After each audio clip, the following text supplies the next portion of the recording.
மகளே, தமிழ்நாடு எலெக்ஷன் 2026 வேற மாதிரி எல்லா ஜனத்தையும் உட்காந்து டிவி முன்னாடி உட்காந்து என்ன நடக்குது அப்படின்ற ஒரு ஆர்வத்தையும் ஒரு இன்ட்ரெஸ்டையும் உருவாக்கின எலெக்ஷன் தான் இந்த எலெக்ஷன் தான். அந்த மாதிரி எதிர்பாராத பல சம்பவங்கள் நடந்திருக்குது. ஸோ அதை பத்தி தான் இந்த வீடியோவில் முழுக்க பார்க்க போறோம். சேனலுக்கு புதுசாக இருந்தீங்கன்னா சப்ஸ்கிரைப் பண்ணிருங்க. வீடியோ பார்க்குற அனைவருமே மறக்காம லைக்கும் ஐப்பும் கண்டிப்பாக கொடுத்துடணும். நிறைய பேர் ஃபேஸ்புக்கில் ஃபாலோ பண்ணாம யூடியூப்ல சப்ஸ்கிரைப் பண்ணாம வீடியோ பார்க்குறீங்க. தயவு கூர்ந்து சப்ஸ்கிரைப் ஃபாலோ பண்ணிட்டு வீடியோ பார்த்தா ரொம்ப யூஸ்ஃபுல்லா இருக்கும். இப்போ கண்டென்ட்டுக்குள்ள போயிடலாம். ஸோ இந்த வாட்டி 4 முனை போட்டி அப்படின்ற மாதிரி ஆரம்பிச்சாங்க இந்த தேர்தலை. ஒரு பக்கம் திமுக கூட்டணி, இன்னொரு பக்கம் அதிமுக கூட்டணி, தாவேகா தனித்து, அதுக்கப்புறம் நாம் தமிழர் தனித்து. ஆனா இதுல நாம் தமிழர் ஒரு டெபாசிட் கூட வாங்காம அவங்க இதுலயே போட்டிலே இல்லாத மாதிரி போயிருச்சு இன்னைக்கு ரிசல்ட். பாவம், பரிதாப நிலை. இன்னொரு பக்கம் சீமான் அல்ற வீடியோலாம் வந்துச்சு. அவரை நினைக்கும் போது தான் ரொம்ப பரிதாபமா பாவமா இருந்துச்சு. பாத்துக்கலாம் இதுவும் கடந்து போகுமே அப்படின்ற மாதிரி கடந்து போட்டோம் சார் அப்படின்ற மாதிரி தான் சொல்ல தோணுச்சு அவருக்கு. இன்னொரு பக்கம் ஒரு பெரிய வரலாறு இங்க படைக்கப்பட்டு இருக்கு. அது விஜய் தரப்புல இருந்து நடந்துட்டு இருக்குன்றதுதான் பாயிண்ட். ஏன்னா இதுக்கு தேர்தலுக்கு முன்னாடி கருத்து கணிப்பு, தேர்தலுக்கு பின்னாடி கருத்து கணிப்புன்ற மாதிரி ப்ரீ போல், எக்ஸிட் போல் நிறைய போல்ஸ்ல வந்துச்சு. அதுல ஒரே ஒரு போல் மட்டும்தான் விஜய்க்கு சாதகமா இருந்தது. எல்லாமே விஜய்லாம் ஓட்டா கன்வெர்ட் ஆகுமா? எப்படி? அவருக்கு இருக்கிறதெல்லாம் ஃபேன் பேசுங்க. அவரை சும்மா பாக்குறதுக்கு வராங்க.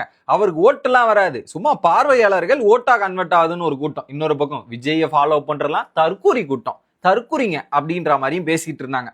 என்ன இவரு இந்த 2 வருஷத்துக்கு முன்னாடிதான் கட்சி ஆரம்பிச்சிருக்கிறார், எலெக்ஷனை சந்திக்கிறார். ஆனா அந்த 2 வருஷத்துல எவ்வளோ இன்னல்கள், எவ்வளோ கஷ்டங்கள் கொடுத்துருப்பீங்க. 1 or 2 கணக்கில் சொல்ல முடியாத அவ்வளவு கஷ்டங்கள். அதையும் தாங்கிட்டு இந்த எலெக்ஷன் நின்னதா இருக்கட்டும். அதெல்லாத்தையும் நீங்க பண்ண எல்லா முட்டுக்கட்டியும் பொறுத்து இவ்வளவு தூரம் தாங்கிட்டு வரானா அதுவே பெரிய விஷயம். அவர் எவ்வளோ இதுகளை தாண்டி இருக்கிறார். அந்த அளவு டார்ச்சர் பண்ணீங்க. அதெல்லாம் பொறுத்து பதில் கொடுக்கணும்ல, கொடுத்தே தீரணும்ல அப்படின்றது தான் இந்த எலெக்ஷனோட முடிவுகள். யாரும் எதிர்பார்த்திருக்க மாட்டீங்க, ஷாக் ஆயிருப்பீங்க. ஏன்னா இந்த எக்ஸிட் போல்ஸ் எல்லாம் ரிசல்ட் திமுக 20% ஓட்டு வாங்குவாருப்பா. அதை தாண்டி வேற என்ன, சீட்டு ஒரு 1 கூட வாங்க மாட்டார், 2 வாங்கினாலே பெரிய விஷயம்ன்றதுதான் வந்திருந்தாங்க. இப்போ சரித்திரம், வரலாறு படைக்கப்பட்டது. கிட்டத்தட்ட எம்ஜிஆர் 1977க்கு பிறகு இப்போ விஜய் அந்த ஓட்டுகளை உடைக்கிறார். எலெக்ஷன்ல எம்ஜிஆர் வாங்கின ஓட்டு பாத்தீங்கன்னா 33.5%. இப்போ விஜய் வாங்கியிருக்கிற ஓட்டு எவ்வளவு தெரியுமா? 34.8%. இன்னும் ரிசல்ட் வரல, போயிட்டு இருக்குது, இன்னும் தீவிரமா போயிட்டு இருக்கு. 34.8%. அந்த விட எம்ஜிஆர் வாங்கினதை விட இப்ப கடந்து விஜய் வாங்கியிருக்கிறாருன்றத புரிய சரித்திரம். அதுவும் தனியா நின்னு, கூட்டணி கூட கிடையாது, தனியா டிவிகே அப்படின்ற கட்சி 234 தொகுதியிலும் நின்னு தனியா நின்று சிங்கிள் தாண்டா வரும் அப்படின்றத அவங்களோட தனி பெரும்பான்மையை காமிச்சிருக்கிறாங்க. நாங்க எலெக்ஷனா இருந்தாலும் எங்களோட பவர் தெரியுமா, இது தெரியுமான்றதை ப்ரூவ் பண்ணிருக்காங்க. அடிக்கடி சொல்லுவார்ல, 2 பேர் கூட தான் போட்டி, டிவிக்கே இன்னொன்னு டிஎம்கேன்னாரு. அதை அழகா நான் இது வரைக்கும் பார்க்காத எலெக்ஷனை பார்ப்பீங்கன்றதையும் பண்ணி காமிச்சாங்க, சம்பவத்தையும் செஞ்சு காமிச்சாங்கன்றதான் பாயிண்ட். இதுல எம்ஜிஆர் அந்த காலத்துல பண்ணது அது ஒரு பெரிய வரலாறுங்க. அது அந்த லெவலை தாண்டி இருக்கிறாருனாலும் இப்ப இருக்கிறதுக்கும் அப்ப இருக்கிறதும் அப்ப ரொம்ப கஷ்டம். ஏன்னா அப்போ சோசியல் மீடியா கிடையாது, இன்ஸ்டாகிராம் கிடையாது, ஃபேஸ்புக் கிடையாது. அப்போ அந்த அளவுக்கு ரீச் பண்றது கஷ்டம். ஆனா இப்போ ஈஸியா மக்களை ரீச் பண்றதை வைக்கிறதும் மக்களை பார்க்க வைக்கிறதுக்கும் இது ஈஸியா இருந்தது. ஸோ அந்த லெவலுக்கு வந்திருக்கிறாருன்றது ஒரு பாராட்டு. அதையும் இது ஈக்குவல் கன்சிடரேஷனா பண்றதுல எனக்கு விருப்பம் இல்லை. ஏன்னா அப்பத்தி இருக்கிறதும் டோட்டலி டிஃபரெண்ட் சுச்சுவேஷன். அப்ப இருந்த டெக்னாலஜி கம்மி, இப்ப டெக்னாலஜி அதிகம், இப்ப ஈஸியா ரீச் பண்ண முடியும் அப்படின்றதால அது ஈக்குவல் பண்ண முடியல. பட் அதை விட அதிகமா வாங்கியிருக்கிறாருன்ற ஒரு ரெக்கார்ட்ல வந்திருக்கிறார் விஜய். அதை தாண்டி இந்த எலெக்ஷன்ல எவ்வளோ? 34.8%. கிட்டத்தட்ட 1.5 கோடிக்கு மேல ஓட்டு டிவிக்கு எலெக்ஷன்ல. இதெல்லாம் எந்த இதுக்கும் நடந்ததே இல்லை. அதை இங்க பண்ணியிருக்கிறார், ஒரு சாதனையை எழுதியிருக்கிறாருன்றதான் சொல்லணும். எல்லாரும் எதிர்கட்சி தலைவரா வருவாரா? அது கூட வாய்ப்பு இல்லப்பா அப்படின்னாங்க. நான் தான் சிஎம் அப்படின்ற அளவுக்கு வந்திருக்கிறாரு. இன்னொரு பக்கம் கிட்டத்தட்ட இப்போ கரெக்டா நம்ம பேசிட்டு இருக்க டைம்ல பாத்தீங்கன்னா டிவிகே 106 இடங்கள், இதுக்கப்புறம் பாத்தீங்கன்னா டிஎம்கே 74 இடங்கள். இன்னொரு பக்கம் டிஎம்கே கூட்டணி, அதிமுக கூட்டணி 54 இடங்கள். ஸோ அதுல கூட்டணியில டிஎம்கே 55, 74ல 55 இடங்கள், மிச்சம்லாம் கூட்டணி கட்சிகள். இன்னொரு பக்கம் 54ல 47 அதிமுக கூட்டணி கட்சிகள். இதுல இந்த எலெக்ஷனை பொறுத்தவரையும் இவங்க இருக்காங்க இல்லையா, ஏடிஎம்கே 1 கோடி வாக்குகள் வாங்கியிருக்காங்க, 20.66% வாக்குகள். இன்னொரு பக்கம் டிஎம்கே வந்து 24.19%, 1,10,00,000 வாக்குகள் வாங்கியிருக்காங்க. டிவிக்கே 34%. அதை கம்பாரிசனே எடுத்துட்டு வர முடியாது, எங்கேயோ இருக்காங்க, அங்க இருக்காங்க அப்படின்ற நிலைமையில தான் இருக்காங்க. ஓகே, அதை தாண்டி இதுல திமுகவோட கோட்டை அப்படின்ற மாதிரி அழைக்கப்படும் இடம் என்னன்னா சென்னை தான். ஏன்னா சென்னை ஏரியால திமுக அடிச்சுக்கிறதுக்கே ஆள் இல்லடா அப்படின்னு சொல்லிட்டு இருந்தா, இன்னைக்கு எங்களை மீறி நீங்க அடிச்சு பாருங்கடா, உங்க கோட்டை தான்றா சொல்றீங்க, உங்க கோட்டையில இருக்கிற செங்கலை பிரிச்சு எடுக்கணும்ன்ற மாதிரி ஒவ்வொரு செங்கலா பிரிச்சிருக்கிறாங்க. 16 இடம் சென்னையில இருக்கு, 16 தொகுதி, 16ல 14 டிவிகே கையில. அந்த அளவுக்கு டாமினேஷன் செலுத்தி இருக்கிறாங்க. இந்த டாமினேஷன்லயே ஆடி போயிடுச்சு. ஏன்னா இது வரைக்கும் கோட்டையா நினைச்சிட்டு இருந்தத உடைச்சிட்டாண்டா, கோட்டையை சரிச்சிட்டாண்டா அப்படின்னும் போது ஏத்துக்கிறதே கஷ்டம். அதுல 2 பேர் மட்டும் தப்பிச்சிட்டாங்க. ஒன்னு உதயநிதி ஸ்டாலின், இன்னொரு பக்கம் சேகர் பாபு. இவங்க 2 பேர் மட்டும் தப்பிச்சு ஜெயிச்சிட்டாங்க. இதுல ஒரு பெரிய ட்விஸ்ட் என்னன்னா, இது வரைக்கும் இந்திய வரலாற்றிலேயே நடக்காத ஒரு சம்பவம் நடந்திருக்குது. இது வரைக்கும் என்ன, இவரு சிஎம் கடந்த 5 வருஷமா ஆண்டுட்டு இருந்த சிஎம் யாரு, மு.க. ஸ்டாலின், கொளத்தூர் தகுதியோட எம்எல்ஏ சிஎம். இப்போ 5 எலெக்ஷன் இந்த ஸ்டேட்ல நடந்தது.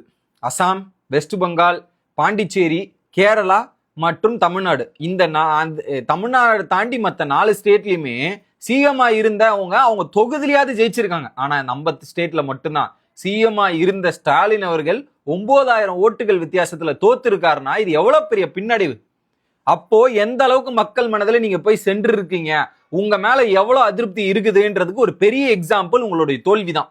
இது உங்களோட தோல்வி வந்து தமிழ்நாட்டில் நடந்த பல பிரச்சனைகளுக்கு நீங்க குரல் கொடுக்கவில்லை, கரெக்டான தீர்ப்பு கொடுக்கலன்றதுக்கு பதில் இங்க இதுல கிடைச்சிருக்கு. உண்மையா சொல்லணும்னா கொளத்தூர்ல லொகேஷன் என் பக்கத்து ஏரியா தான், போய் பார்த்தா நல்லாவே இன்ஃப்ராஸ்ட்ரக்சர் நிறைய டெவலப் பண்ணியிருப்பாங்க. ஆனா என்ன, கடைசியில உங்களுக்கே வாக்கு இல்லை அப்படின்ற ஒரு இதுவே வேற மாதிரி சரியான தோல்வி. இதெல்லாம் நான் வந்து யோசிச்சிருக்கேன், இந்த மாதிரி நடந்துக்கிறதுக்கான பாசிபிலிட்டிஸ் இருக்கான்னு திங்க் பண்ணிருக்கேன். ஆனா அதை நடத்தி காமிச்சது யாரு, திமுகக்கு எதிராக நின்று தாவேகா. அதுவும் திமுகல இருந்த நபரை வச்சே திமுக முடிச்சு விட்டுருக்காங்க, அதுவும் சிஎம் முடிச்சிருக்காங்கன்றது மாபெரும் வெற்றி.